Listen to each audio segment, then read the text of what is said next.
Hello everyone, my name is Umar Ahmed and this is my YouTube channel.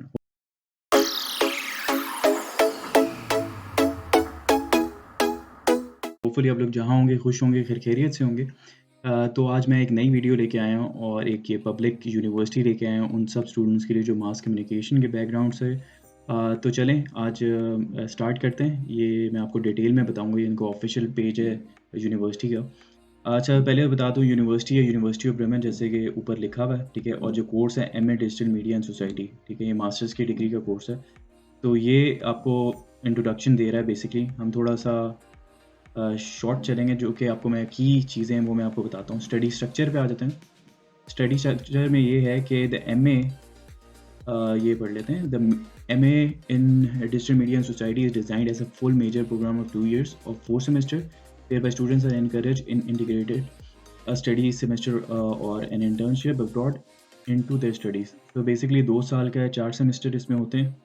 पहले semester में जो आप लोग पढ़ेंगे वो serves to deepen knowledge in the field of digital media and datafied society in particular. This also offers an initial orientation in the area of digital media practice, which can be further developed in the following semester. The goal for the students is to develop uniform conceptual practice. ठीक है, तो ये basically मैं आपको बताऊं, क्योंकि मैंने भी डिजिटल मीडिया सोसाइटी से इसी यूनिवर्सिटी से पढ़ा था, तो मैं आपको डिटेल में वैसे ही बता सकता हूँ। ये ज़्यादातर जो है थ्योरेटिकल बेस है, प्रैक्टिकल बेस नहीं है। ये कोर्स थ्योरेटिकल है। इसमें आपको जो है वो कोई एग्ज़ाम्स नहीं होते इसमें जो है आपके सिर्फ आपको प्रेजेंटेशंस देनी होती है, ग्रुप असाइनमेंट्स होते हैं और इन द एंड आपको एक टर्म पेपर लिख के देना होता है और आप इसमें इंटर्नशिप करनी होती है। तो अब देख लेते हैं। The focus of second semester is digital matter, not only in the methods training module localized in this semester, but also in the beginning of the 2 semester research seminar with development of the Imperial Student Project. तो ये भी आपको बता रहा है कि इसमें आपका थ्योरेटिकल काम ज़्यादा होगा और आपका प्रोजेक्ट्स होंगे, ये सारी चीज़ें। The central focus of the third semester is on research practice. Firstly, the data collection and evaluation is realized in the research seminar. Secondly, the students work on their independent study modules. At the same time, there is an in-depth study of digital literacy. अब मैं आपको बताऊंगा, ये basically जो independent study module है ना, ये आप किसी और मास्टर्स की डिग्री, जो मास्टर्स का कोर्स है ना, उसमें से ले सकते हैं। ठीक है, ये एक सेमेस्टर आता है, ये थर्ड में उठा लें, सेकंड में उठा लें, आप पे डिपेंड करता है। ये इंडिपेंडेंट स्टडी जो एक कोर्स है वो आप किसी और मास्टर्स की डिग्री से उठाते हैं। फिर फोर्थ सेमेस्टर बोल रहे हैं जी। Fourth semester is targeted focused on completing the programme I on the writing the masters thesis and preparing for its defence. तो ये आपका मास्टर्स थीसिस के ऊपर आता है फोर्थ सेमेस्टर, लेकिन आप फोर्थ सेमेस्टर ज़्यादा भी जा सकते हैं। पब्लिक यूनिवर्सिटी को इतना इशू नहीं हो सकता होता। तो इसमें हम थोड़ा कोर्स की स्ट्रक्चर में जाते हैं। मॉड्यूल जो है ये A.1 है और ये C जो लिखा हुआ है आगे, ये कंपलसरी है, ये आपने करना ही करना है। इसमें 2 कोर्सेज़ होते हैं, अप्रोचेस टू डिजिटल मीडिया और दूसरा है डिजिटल लाइफ। ठीक है, ये जो है आपका 12 सीपी का होता है। ये दोनों आप क्लियर करेंगे, 6 सीपी के होंगे, ये क्लियर करेंगे तो आपको 12 सीपी मिलेंगे। फिर आ जाता है B.1 मीडिया इन्फॉर्मेटिक्स। ये थोड़ा-सा टेक्निकल कोर्स है, लेकिन आपको फिर भी ये पढ़ना तो है।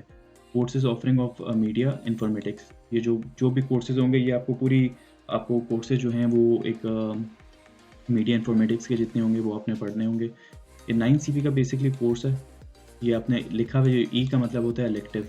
B2 फर्दर ऑप्शनल मॉड्यूल, जो मैंने आपको बताया था, ये आप बेसिकली फर्दर ऑप्शनल मॉड्यूल होता है। ये आप कोर्सेज ऑफरिंग फ्रॉम लिखा हुआ है आगे देखें, coursing offering from other masters programme. तो जो किसी और मास्टर्स की डिग्री में से आप बेसिकली कोर्स उठा सकते हैं जो आपको इंग्लिश में ऑफर हो रहा हो। ये 9 सीपी का है। ये एक कोर्स भी 9 सीपी का हो सकता है, आप उसको 2 कोर्सेज में डिवाइड कर सकते हैं। फिर C.2 है मीडिया प्रैक्टिस। ये भी इलेक्टिव है। प्रैक्टिकल सेमिनार, ये प्रैक्टिकल सेमिनार है, 3 सीपी का। फिर सेकंड सेमेस्टर आ जाता है। सेकंड सेमेस्टर में आपके कोर्सेज है A.2 कंपल्सरी। ये भी कंपल्सरी, जहाँ C लिखा होगा वो आपने लाजमी करना है। मेडिटाइजेशन और डेटाफाइड सोसाइटी 12 सीपी का, 6 ईच। फिर B2 है freely elective module, courses offering from other programme and alternative to first and third semester. ये इसमें भी आप जो ना अलग उसमें उठा सकते हैं। अभी अगर आप पहले सेमेस्टर में नहीं उठाया तो आप इस सेमेस्टर में उठा सकते हैं। 9 सीपी का ये भी। फिर C.2 जो है इलेक्टिव है, ये भी मीडिया प्रैक्टिस, प्रैक्टिकल सेमिनार है, 3 सीपी का है, ये भी आपने करना है। फिर D, ये मेथड्स है, रिसर्च मेथड्स है बेसिकली ये कोर्स। ये कंपल्सरी इलेक्टिव। CE का मतलब है methods of digital media research और मेथड्स प्रैक्टिस। ये आपने उठाना है क्योंकि कंपल्सरी इलेक्टिव है ये। ये आपने लाजमी करना है। 12 सीपी का ये CP is credit point if you know. तो D.2 है इसका second half, researching digital media and society, compulsory elective है ये भी। रिसर्च सेमिनार पार्ट 1 है, आपको 6 सीपी का ये, ठीक है। अब आ जा रहे थर्ड सेमेस्टर में A.3, आप देख रहे हैं A.1 था, A.2 और A.3। ये डिजिटल लिटरेसी है, कंपल्सरी है। और इसमें आ जाता है courses communication and media ethics और मीडिया एजुकेशन। 12 सीपी का ये दोनों कोर्स आपने करने हैं। फिर मीडिया इन्फॉर्मेटिक्स आ जाता है, electives course offering of media informatics. इधर भी आपको कोर्स करना होगा, ये 9 सीपी का है, या पहले कर लें या अभी कर लें, इट डिपेंड्स ऑन यू। 8.4 आ जाता है independent study module. Independent study module है ये, आप या तो इसमें आप कोर्स उठाएंगे या फिर इंटर्नशिप कर सकते हैं आप, आपको उसके 6 सीपी मिल जाएंगे। अगर हम इंटर्नशिप करते हैं तो आपको 6 सीपी मिलेंगे।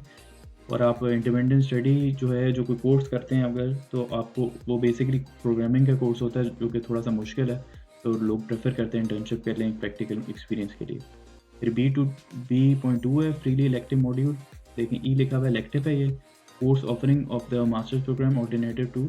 ये भी आपको अदर मास्टर्स प्रोग्राम, ये बेसिकली ये सारी सेमेस्टर में आता रहेगा, जहाँ भी आप करना चाहें वो कर सकते हैं। E.2 media practice elective, practical seminar, ये भी 3 सीपी का। फिर D.2 और ये भी रिसर्च, जो मैंने आपको ऊपर बताया था, रिसर्च सेमिनार पार्ट 2, ये 6 सीपी का। कंपल्सरी इलेक्टिव है ये भी, तो ये आप ऊपर करना चाहें ऊपर कर लें, वरना इधर कर सकते हैं। ये पार्ट 2 है, लेकिन इसका वो पार्ट 1 था, ये सेमिनार देखें पार्ट 2 है इसका, ये आपको करना है। D.2 पार्ट 1 पार्ट 2, 2 पार्ट्स में डिवाइडेड है। फिर मीडिया C.2 मीडिया इंटर्नशिप, अब वॉलंटियर इंटर्नशिप, 8 वीक्स की इंटर्नशिप करनी है, 9 सीपी आपको मिलेंगे। अगर आप करते हैं ये वाली, तो आपको 9 सीपी मिलते हैं। सॉरी, ऊपर जो था वो भी आप कर सकते हैं, ये 9 सीपी वाली करेंगे तो आपको इस पे 9 सीपी मिलेंगे, अगर आप वो कोर्स नहीं करना चाह रहे। अगर आपका कोर्स 6 सीपी का है तो आप 6 सीपी वाली इंटर्नशिप शॉर्ट होती है थोड़ी, वो कर सकते हैं, वरना तो 9 सीपी की करेंगे। और आप प्रोग्रामिंग का कोर्स है तो अगर आप वो छोड़ते हैं तो आपको 9 सीपी मिलेंगे, लेकिन आपकी 8 वीक इंटर्नशिप होनी चाहिए, जो कि अच्छी बात है अगर आप कर लें। 4th सेमेस्टर लास्ट सेमेस्टर होता है। D3 मास्टर थीसिस है ये, इस पे मेंटोरिंग। 4th जो सेमेस्टर होता है वो है आपका मास्टर थीसिस के D3। और ये आपको मेंटोरिंग करनी पड़ेगी, मतलब लेनी पड़ेगी आपको किसी से, मतलब आपको हेल्प लेनी पड़ेगी, सुपरविजन लेनी पड़ेगी किसी प्रोफेसर से। तो वो आप चूज़ कर सकते हैं, यहाँ पे डिपेंड करता है। ये टोटल जो सीपी है इसके 27 सीपी है मास्टर थीसिस के, और masters thesis and defence basically. तो इसमें ये शॉर्ट फॉर्म्स भी लिखी हुई है, अगर आप देखना चाहें तो ये आप सारी चीज़ें देख सकते हैं। ये सारे शॉर्ट फॉर्म्स लिखे हुए हैं, आपको इजीली हो जाएंगे, और ये आपको थोड़ा थॉरोली बताया हुआ है। तो अब हम चलते हैं इसके जो बेसिकली एडमिशन रिक्वायरमेंट है, एडमिशन की रिक्वायरमेंट देख लेते हैं। वैसे तो मैं आपको बता सकता हूँ एडमिशन की रिक्वायरमेंट नहीं कोई मुश्किल नहीं है, लेकिन student must fulfil the following prerequisite for admission to the MA in digital media and society. अब इसमें ये बता रहे हैं जी, पहला पॉइंट, आप बैचलर्स डिग्री और university degree in the subject belonging to the field of communication and media studies, digital media और कल्चरल स्टडीज़, और equivalent course of studies carrying at least 180 credit points CP based on the European credit।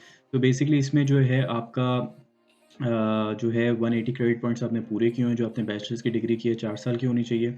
और आपका बोल रहे हैं minimum grade of 2.3, German system के हिसाब से 2.3 आपका ग्रेड होना चाहिए, as the overall grade of the previous degree और the average grade achieve at the time of application 150 CP। तो ये आपका, ये याद रखिएगा कि आपका 2.3 तक होना चाहिए। और sound knowledge in the field of communication media studies, तो इसमें ये बता रहे हैं कि इसमें आपके बैकग्राउंड जो बैचलर्स की डिग्री है वो आपकी, और जो मास्टर्स की आप करना चाह रहे हैं इनका रेलिवेंसी होनी चाहिए, कोर्स रेलिवेंसी होनी चाहिए, वरना तो एडमिशन मिलना मुश्किल हो जाएगा। इंजीनियर्स जो हैं या इंजीनियरिंग के बैकग्राउंड या मार्केटिंग के बैकग्राउंड अप्लाई पर मत करिएगा, क्योंकि अगर कोर्स सिमिलर नहीं होते या थोड़े बहुत नहीं मिलते तो इशू हो सकता है। ये बोल रहे हैं English language skills corresponding to at least C1 of the European framework for applicants who receive their university entrance qualification or degree at an English-speaking institution are not required to provide evidence of proficiency at C1 level. An overview on the language certificates that are accepted by the university। इसका मतलब ये है कि अगर आपकी degree bachelors की degree English में थी तो आपको रिक्वायर्ड नहीं है कि आप आइल्स दें, वरना तो आपकी आइल्स की रिक्वायरमेंट C1 है, जो कि 7 बैंड्स होते हैं। तो उसके लिए आपको करना है ये, आपको इंग्लिश प्रोफिशिएंसी लेटर अपनी यूनिवर्सिटी से बनवाना है, जिसमें उनको पता लग जाएगा कि जो आपकी मोड ऑफ स्टडी था वो इंग्लिश था, तो उसमें वो मेंशन हो, तो आपको ईज़िली एडमिशन मिल जाएगा। लेटर ऑफ मोटिवेशन आपको चाहिए कि आप जो है ये masters programme digital media society क्यों करना चाह रहे हैं, ये आपको मेरे चैनल में वीडियोज़ हैं उसमें मिल जाएगा ईज़िली, और उसमें मैंने 2 अपने पर्सनल जो है लेटर ऑफ मोटिवेशन शेयर किए हैं, तो आपको काफ़ी हेल्प मिल सकती है उससे। उसमें लिखा है the master programme is subject to restricted, ये बेसिकली ये बता रहे हैं कि आपको मास्टर प्रोग्राम जो है वो सिलेक्शन डिपेंड करता है उन पे सारा, और ये आप क्लोजिंग, हाँ, इस पे बता देते हैं closing dates for application winter semester है जून 15, ये जो अभी इनकी वेबसाइट में है लिखा हुआ उसी में आपको मैं बता रहा हूँ। तो आप थोड़ी अपनी नॉलेज से या फिर थोड़ी रिसर्च से भी देख सकते हैं। विंटर सेमेस्टर जून 15 है और for the first semester in higher studies, और समर सेमेस्टर जो है January 15 only for the higher studies. Application for the first semester only possible for winter semester. Advance student can apply for both winter and summer semester. इसमें अब ये बता रहे हैं कि if you previous bachelor degree course has not been completed by the application deadline of 15 June, it is possible to apply provided you have earned up to 1, तो बोल रहे हैं अगर बैचलर्स की डिग्री कंप्लीट नहीं हुई अभी तक जब आप अप्लाई कर रहे हैं मास्टर में, तो 150 सीपी आपके कंप्लीट होने चाहिए उस टाइम पे। अच्छा, एप्लीकेशन इसका बता देता हूँ, एप्लीकेशन जो है वो आपका इन लोगों ने बोला कि इनकी जो वेबसाइट है उसमें सबमिट करानी है, इसमें यूनिएसएस का कोई चक्कर नहीं है, तो इसमें आपने बेसिकली इनकी वेबसाइट में कुछ पैसे पे करने होते हैं और उसमें अप्लाई करना है। Registration office for international students, admission enrolment programme, ये सारी इन्फॉर्मेशन इन लोगों ने दी है। आपका इनकी वेबसाइट भी इधर मिल जाएगी। अगर आपने इनको कॉल करना है, इनका नंबर भी है, फैक्स नंबर भी दिया हुआ है, और प्लस आप इनको ईमेल भी कर सकते हैं। तो और इसके अलावा जो है बेसिकली यही सारी इन्फॉर्मेशन थी। अगर आपको ये डिग्री करनी है तो आपको ईज़िली उसमें एडमिशन मिल सकता है, और होपफुली अगर आपको ये वीडियो अच्छी लगी है तो काइंडली मेरे चैनल को सब्सक्राइब करें, और लाइक करें, वीडियो को शेयर करें जितना ज़्यादा आप कर सकते हैं, क्योंकि लोगों की और हेल्प हो जाएगी। और आप मेरी वीडियोज़ को लाइक करते हैं, अगर सब्सक्राइब करते हैं तो मुझे मोटिवेशन मिलेंगी, और अगर आपको कोई भी प्रॉब्लम है तो आप कमेंट सेक्शन में पूछ सकते हैं। I would happy to assist you, and plus if you have any suggestion कि मैं कौन सी वीडियो नेक्स्ट बनाऊँ, तो आप मुझे बताएं, मैं वो वीडियो बनाऊँगा, और जिससे आपको हेल्पफुल, जो आपके लिए हेल्पफुल होगा काफ़ी। So till then, thank you so much for watching my the videos, and hopefully you like it. जहाँ रहें खुश रहें, खैरियत से रहें। It's Umar Ahmed signing off. Thank you. Take care. Bye bye.